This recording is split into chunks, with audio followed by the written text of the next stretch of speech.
बिना एक पैसा लेन देन का, 1 इंच जमीन खरीद बिक्री का, बिना FIR का जिस तरह परेशान किया गया।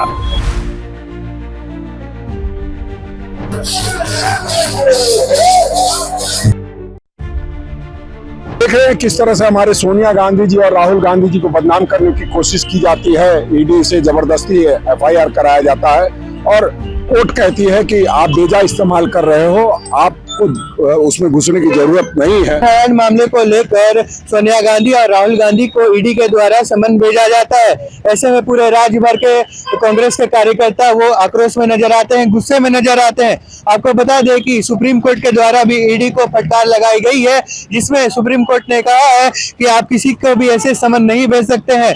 इन सब चीजों को लेकर झारखंड प्रदेश कांग्रेस के तमाम जो नेता है, तमाम जो कार्यकर्ता है, वो सड़कों पर नजर आ रहे हैं और भाजपा कार्यालय छेकने का काम कर रहे हैं।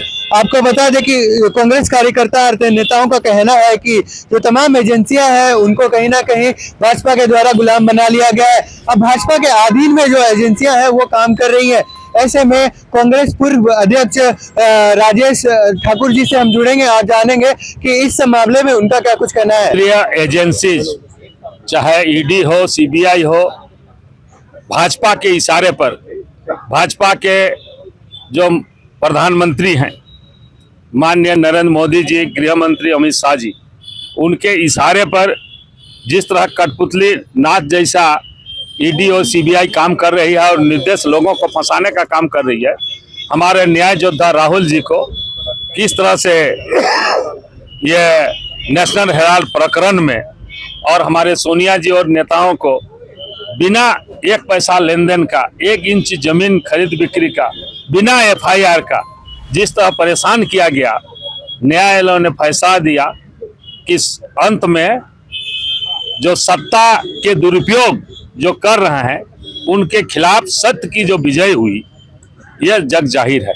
तो आज हम लोग चेताने के लिए आए थे। ये रोषपूर्ण जो हमारा प्रदर्शन था प्रदेश कांग्रेस कमेटी की ओर से, ये घेराव का कार्यक्रम जो प्रदर्शन का था, ये पूरे देश में आज हुआ, सभी प्रदेश कांग्रेस कमेटी के द्वारा, और वह कल सभी जिला मुख्यालयों पर यह कार्यक्रम आयोजित किया जाएगा।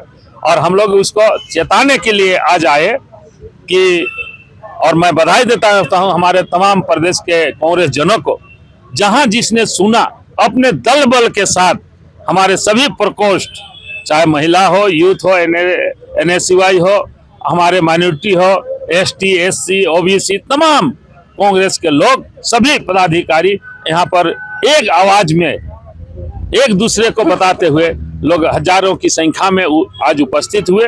और यह रोषपूर्ण प्रदर्शन ये चेताने का काम था भाजपा को कि किसी तरह जो हमारे सत्य के पुजारी हैं, हमारे न्याय योद्धा राहुल गांधी, उसको किसी प्रकार आप परेशान करना चाहेंगे तो एक एक कांग्रेस जन ईंट का जवाब पत्थर से देने के लिए हम लोग तैयार हैं।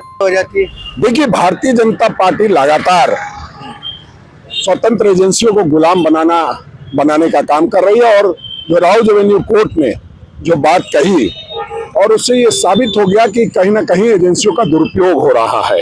किस तरह के एजेंसियों का दुरुपयोग? आप देख रहे हैं किस तरह से हमारे सोनिया गांधी जी और राहुल गांधी जी को बदनाम करने की कोशिश की जाती है। ईडी से जबरदस्ती FIR कराया जाता है और कोर्ट कहती है कि आप बेजा इस्तेमाल कर रहे हो, आपको उसमें घुसने की जरूरत नहीं है।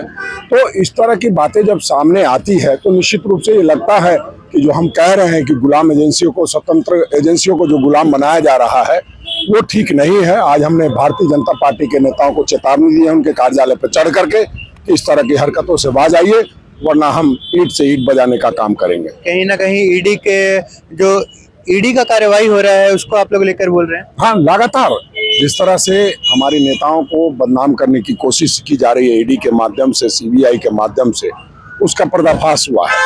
और उस बात को लेकर के हम लोग गए थे। आप जानते हैं कि पहले RSS के लोगों ने, जो नाथूराम गौडसे ने महात्मा गांधी की हत्या की, अब उनके विचारों की हत्या हो रही है।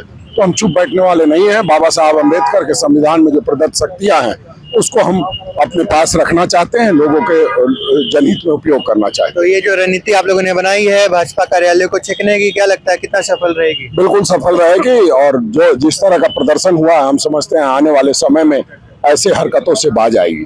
आ जाएगी। सर एक और मुद्दा है मेरा, SIR का मामला लगातार उठाते हुए आ रहे थे कांग्रेस। अब SIR जो है अपने सक्रिय हो गई है, अपने चरम पर हो गई है। अब थोड़ा विरोध प्रदर्शन भी हो रहा देखिए, है। आदरणीय राहुल गांधी जी जब कोई बात कहते हैं वो सत्य होती है, और उन्होंने कहा था कि SIR के लिए समय दिया जाना चाहिए। अंततः चुनाव आयोग को मानना पड़ा और 2 महीने का वक्त बढ़ाया गया। चूंकि BLO जो है अपना अगर तरीके से काम करेंगे तो SIR आप कीजिए, कौन मना कर रहा है। लेकिन जिस तरह से नाम काटने की साजिश की जाती है, जिस तरह से जल्दबाजी का काम जो कहते हैं शैतान का होता है वो की जाती है, तब दुख होता है। भाजपा के द्वारा कहा जा रहा है बांग्लादेशी घुसपैठिया जो आ गए हैं उनको हटाया जाए। नहीं, ये तो भारतीय जनता पार्टी का काम है। वो इस तरह का बयानबाजी करते हैं। अगर कोई घुस रहा है तो किसकी जिम्मेदारी है? वो जिम्मेदारी अमित शाह की जिम्मेदारी है। बॉर्डर की सुरक्षा कौन करेगा? अमित शाह करेगा। और वो अगर इसकी छूट देता है तो इसका मतलब है कि उसकी मिलीभगत है। आपने कितने लोगों को डिपोर्ट किया, उसका रिपोर्ट दीजिए। आपने अभी कभी किसी को बाहर किया है क्या? सिर्फ और सिर्फ राजनीति के लिए, नफरत फैलाने के लिए इस तरह की वो कवायद। सारे जो आधार कार्ड है, तमाम चीजें हैं वो सामने आई है। और जो मोहल्ला का मोहल्ला खाली हो गया बंगाल में, उसको आप किस तरह नहीं नहीं, कहाँ खाली हो गया? ये इस तरह के भ्रामक खबरों में मत जाइए। कहीं कोई खाली नहीं हुआ है। लोग रह रहे हैं, लोग अपनी बातें कह रहे हैं। उनको खाली कराने का सिर्फ और सिर्फ बातों से की जा रही है कोशिश। कहीं ऐसा नहीं हुआ है। इस तरह की भ्रामक खबरें चला करके कहीं ना कहीं एक वर्ग विशेष को डराने का काम किया जी, जाए। बहुत बहुत शुक्रिया। धन्यवाद।